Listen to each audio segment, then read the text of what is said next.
People have called me a hero, a killer, a saint, and a psychopath.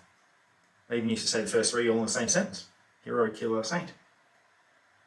Maybe you're thinking army, prancing around the desert, trying to save his country from a bunch of towelheads. I don't know, I couldn't give three fucks about my country, I'm not going to die trying to save it. Not a cop or a bodyguard or anything else you'd expect a killer and hero together. My name's Mark Theo Carter, and until recently, I lived a fairly unremarkable life. Last 5 years, I hardly worked a day and more or less lived off welfare, Not a stupid person, but I'll be the first to admit I'm inherently lazy. If someone's going to do something for you, I'm not going to stick in their way. The only thing most of you'd find interesting about my last 5 years is I killed 16 people. I only got charged for 4 of them, but that was more than enough for the life sentence, I did the first one not too long after I quit my job. My latest de facto relationship had broken down and I was just going through some shit, and killing wasn't exactly on my things to do list, but the right situation crops up and you never know what's going to happen. It was late night on a Wednesday, walking through Hyde Park, and I see what looks like a couple of teenagers having a root. Not many people go in the dark spots around here, but I always walk in a direct line to where I'm going. And, I see, when I get closer, I see the guy, he has his hand clamped down on the girl's mouth. There's something glinting in the lamplight. He sees me, and he freaks out a bit, holding what I can see is a knife at her throat. And he goes, "Fuck off, or I'll cut the bitch," he said. What a charmer, eh? I keep walking towards him. Look, she can't move her head, but her eyes, they're fixed on me. She's terrified.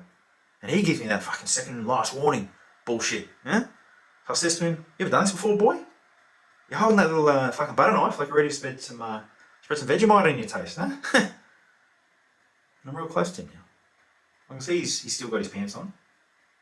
And I says to him, if you don't mind me getting her a little messy, I can show you a little trick with that Swiss Army." He stares at me. He recognises a stronger male. And the girl's so scared she can't move a muscle, let alone to work up the breath for a good scream. I crouch down beside her and I look at the guy straight in the eyes.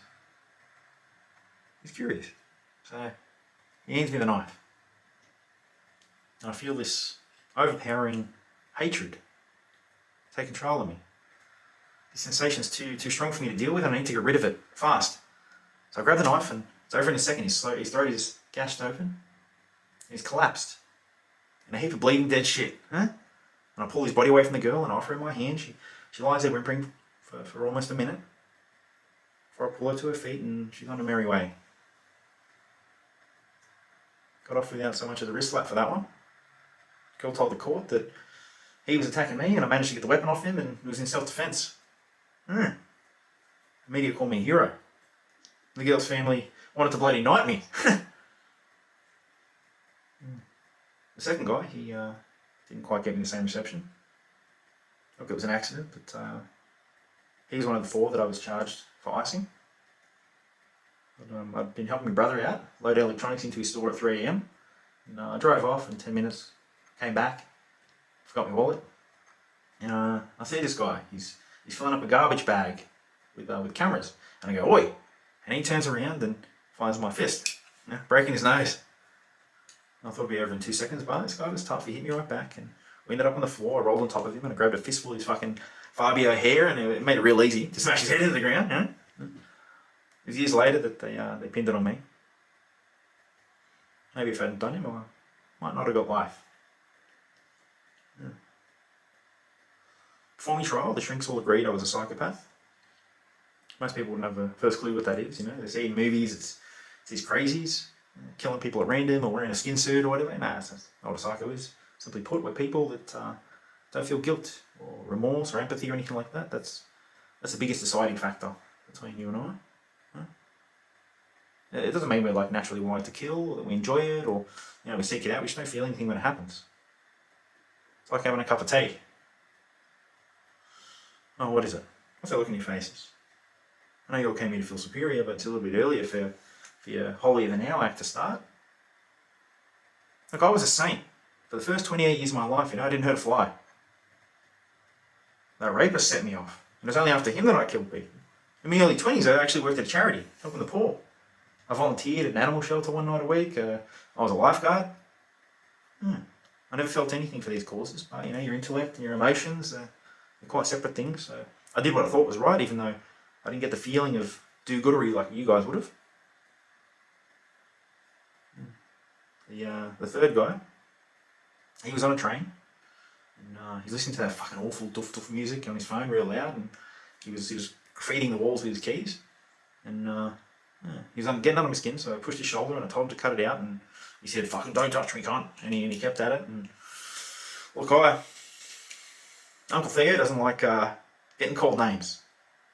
So I took his keys and I threw him out the nearest window, and he took a swipe at my face, and a minute later, I choked the little dickhead to death. 4, 5, and number 6 were all similar fashion, young fuck-up type guys, getting in, doing something antisocial in my face, and didn't like it when I told them to stop. Pretty easy to finish. Well, they started with me though. Had one of them blow smoke in my face, and he put a cigarette out on my arm when I told him to stop. I actually enjoyed icing him.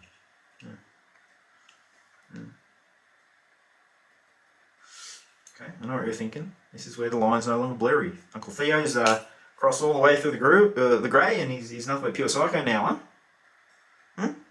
Starting fights and icing losers is pretty uncool, yeah? Well, I don't think you're all so great yourselves. Go on. Who of you have ever helped a homeless? Like really helped them? Give them a grand or two and a place to stay, really. I mean, you're all middle class, yeah. You do it if you wanted to. How many of you, eat meat? You all know what goes on there. Overcrowded cages, diseases, Indonesian fucking abattoirs. Torturous life and a worse death, but you turn a blind eye to it because it tastes good, right?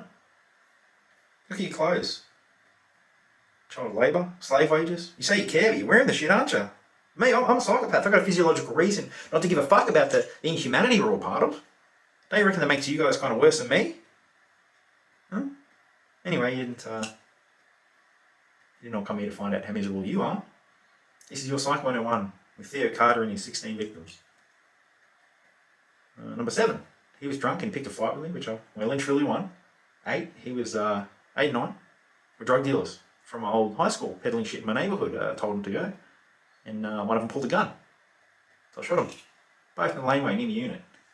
10 was what? It's boring now. You want to skip ahead, do you? Huh? The last guy, he was known to me. Every Christmas, he sent me a card. After I saved his life 8 years back. He was down at Bondi, and his stupid ass got caught in a rip, so being a lifeguard, it was up to me to save him. This guy bought me and the others a few drinks to thank him for the extra life. I mean, he seemed like a decent fella.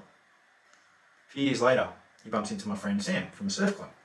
Buys her a few drinks, he snogs her, ends up taking her home. She gets cold feet as the beers wear off, but he doesn't take no for an answer. He rapes her a couple of times. Look, she's too chicken to go to the cops, so he gets away with it. I see him all these years later on Pitch Street.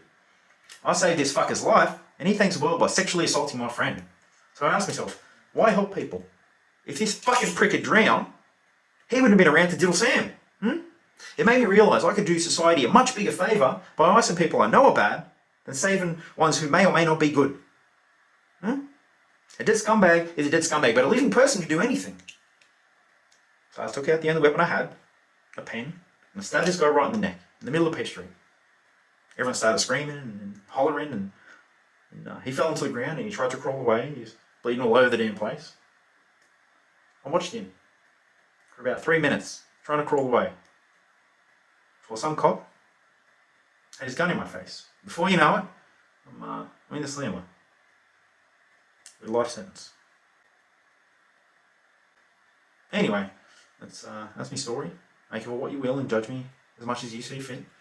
God knows I'm judging you, hypocritical shitbags. Well, Theo Carter. Hero. Killer. Psychopath.